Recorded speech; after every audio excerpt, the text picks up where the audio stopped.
अब हम समझेंगे return value with no argument, जो कि लास्ट फंक्शन टाइप है। इससे पहले हमने रिटर्न वैल्यू विथ आर्गुमेंट को कवर कर लिया। उम्मीद करते हैं आप समझ गए होंगे और आप प्रोग्राम भी कर रहे होंगे। तो अब हम समझेंगे return value with no argument. Return value with no argument में जो फंक्शन बॉडी होगा वहां पर क्या होगा, हमें एक रिटर्न टाइप लेना है लाइक अ इंट। उसके बाद फंक्शन नेम लेंगे लाइक अ ऐड। उसके बाद क्या होगा, इसमें कोई भी आर्गुमेंट नहीं होगा। याद रहे ये फंक्शन बॉडी है, कोई आर्गुमेंट नहीं होगा। एक चीज और मिस हो रहा है, वो है जैसे ही हम रिटर्न टाइप लेते हैं किसी भी डेटा टाइप को, तो हम उस वैल्यू में रिटर्न भी कराते हैं लाइक अ रिटर्न कीवर्ड लिख के। याद रहे इसका रिलेशन है और ये कभी मिस नहीं होना चाहिए, अदरवाइज प्रोग्रामिंग में क्या होगा, एरर आएगा। अगर आपने रिटर्न दिया है तो रिटर्न टाइप जरूरी है, अगर आपने रिटर्न टाइप लिया है तो रिटर्न जरूरी है। इन दोनों का रिलेशन है, दोनों का एग्जिस्टेंस जरूरी है, नहीं तो एरर जनरेट होगा। तो अब हम प्रोग्राम करके आपको दिखाते हैं कि कैसे हम इसको यूज करेंगे प्रोग्रामिंग में। तो यहां पर पहले से मैंने कुछ कोड्स लिखे हुए हैं, इस कोड में थोड़ा सा चेंजेस करेंगे, ठीक है। तो ये हमारा मेन फंक्शन बॉडी है, देख रहे हो आप, जिसके अंदर गेट सी एल सी बहुत कुछ है। और ये हमारा एक फंक्शन नेम है जो हमें बनाने हैं। हमें बनाना है return type with no argument. तो इस फंक्शन में हमारा आर्गुमेंट है, तो सबसे पहले इस आर्गुमेंट को हटाएंगे।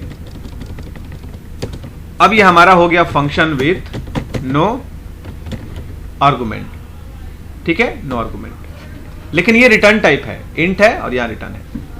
अब देखिए int c equal to a plus b, तो यहां पर वैल्यू कहां से आएगा, जब आर्गुमेंट नहीं होगा तो हम वैल्यू क्या करेंगे, वैल्यू को हम यहीं पर लिखेंगे, इंट a इक्वल टू 9,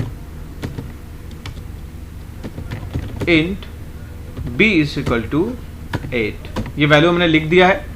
यहां पर आप चाहे तो वैल्यू यूजर से भी ले सकते हैं, जैसे कि हम प्रिंटफ में लेते हैं, मैसेज डिस्प्ले करा के वैल्यू यूजर से लेंगे, स्कैनफ की मदद से वैल्यू को a में डालेंगे। ये आप खुद कर सकते हो, नहीं होगा तो मुझे बताना।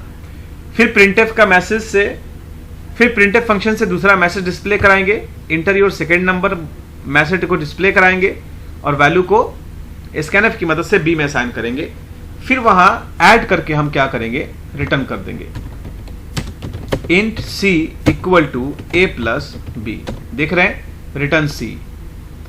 अब यहां पर क्या होगा, फंक्शन कॉल हुआ है जिसके अंदर कोई वैल्यू नहीं है।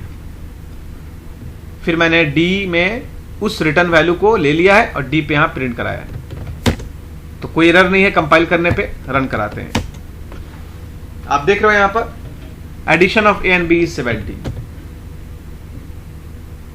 ये हमारा क्या हुआ, मैसेज डिस्प्ले हुआ और एडिशन का काम हो गया।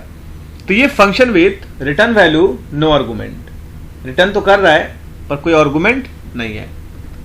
इसमें हम क्या कर सकते हैं, हम यूजर से भी वैल्यू को ले सकते हैं। तो आप ये प्रोग्राम खुद करो, अगर समझ में नहीं आए तो आप मुझे कमेंट जरूर कर सकते हो। इस प्रोग्राम को आप नीचे भी लिख सकते हो, इस सारे कोड्स को आप नीचे भी लिख सकते हो मेन फंक्शन के नीचे, बट उसके लिए आपको यहाँ पर फंक्शन को डिक्लेयर करना होगा, जैसा कि मैंने आपको बताया है। तो उम्मीद करते हैं आपको समझ में आ गई। अगर कोई दिक्कत आ रही हो तो मुझे कमेंट जरूर करिए। ये फंक्शन है मेरा कंप्लीट हो गया। 4 टाइप के फंक्शन हमने सी के अंदर कवर करे हैं, no return value with no argument, no return value with argument, return value with argument and return value with no argument. ठीक है, ठीक है। तो अगर कोई दिक्कत आ रही हो तो मुझे कमेंट जरूर करिए। Have a nice day.